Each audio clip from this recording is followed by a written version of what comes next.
कभी कभी ऐसा होता है ना कि हम सोचते हैं कुछ और हो जाता है कुछ। तो वैसे ही हम गए थे कहीं लेकिन पहुंच गए कहीं। अब देखो, रक्षाबंधन से अगले दिन भाई ने हमारे दिमाग में कीड़ा जगाया कि चलो कहीं घूमने के लिए चलते हैं, लेकिन तू जीजा को मना ले। मैंने कहा चल ठीक है, मैं कोशिश करती हूँ। तो काफी देर मीटिंग करने के बाद भारत जी मान गए, तो हम भी सटासट से नीचे गए और जाते ही सबसे पहले बच्चों को उठाया। अरे चलो उठो, घूमी घूमी करने के लिए जाना है। तो बच्चे भी फटाफट से उठ गए, किसी ने प्रेस की और किसी ने कपड़े पैकिंग की। और इन वाली मैडम जी ने घूमने की खुशी में बढ़िया सा डांस कर दिखा दिया और फिर कहा कि मुझे पता है अब तो तुम यही वाली वीडियो डालोगी। मैंने कहा हाँ। और किसी ने कपड़ों की फिटिंग। अब देखो, मेरे हिस्से में सिलाई कढ़ाई बुनाई वाले ही काम आते हैं। मैंने फटाफट से भाभी के सूट की फिटिंग कर दी और मम्मी ने हमारे लिए टेस्टी सी पकौड़ियां तल दी। देखो, इतने हम सब तैयार हुए तो हमारे लिए मम्मी ने बढ़िया बढ़िया सी पकौड़ियां बना दी और हम सब ने बैठकर फटाफट से नाश्ता कर लिया। लेकिन बच्चों को जबरदस्ती नाश्ता कराया कि रास्ते में जाने से पहले ही, गाड़ी में बैठते ही इन्हें भूख लगने लगेगी। तो बस इसीलिए इनको भी जबरदस्ती नाश्ता करा दिया। और जो मम्मी ने पकौड़ियां बनाई थी और जो बच गई,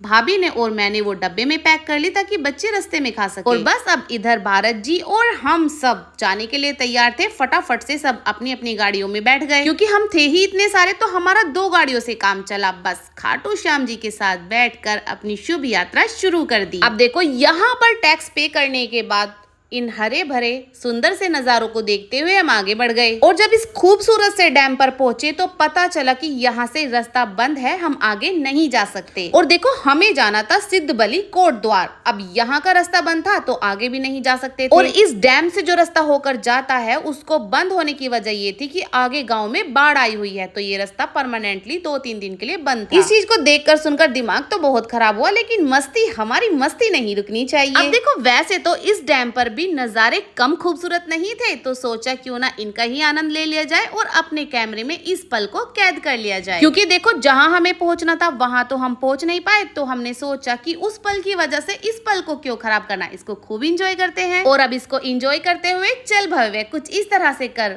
अरे करना बहुत अच्छा लगेगा। कुछ इस तरह की प्यारी सी मस्ती करते हुए हमने ढेर सारे सुंदर सुंदर से फोटोज भी क्लिक किए। तो बस देखो, हमने इस पल को भी बहुत अच्छे से, बहुत खूबसूरती के साथ इंजॉय किया, क्योंकि डैम की खूबसूरती भी देखने को कहाँ रोज रोज मिलती है। और ये पानी जितना खूबसूरत होता है उतना ही खतरनाक भी। बस उसके बाद हमने सोचा कि चलो फटाफट से यहाँ से निकल लेते हैं, कुछ और प्लान कर लेते हैं, लेकिन उससे पहले ये टेस्टी सा भुट्टा खा लेते हैं। देखो, आयुष भी भुट्टा तो एक लेकर आया और खाने वाले अनेक हो गए। इस वाले भुट्टे को ही खाकर पता चल गया था कि यहाँ पर भुट्टे लेने के लायक नहीं। बस इसके बाद हम सब अपनी अपनी गाड़ियों में बैठकर यहाँ से निकल गए।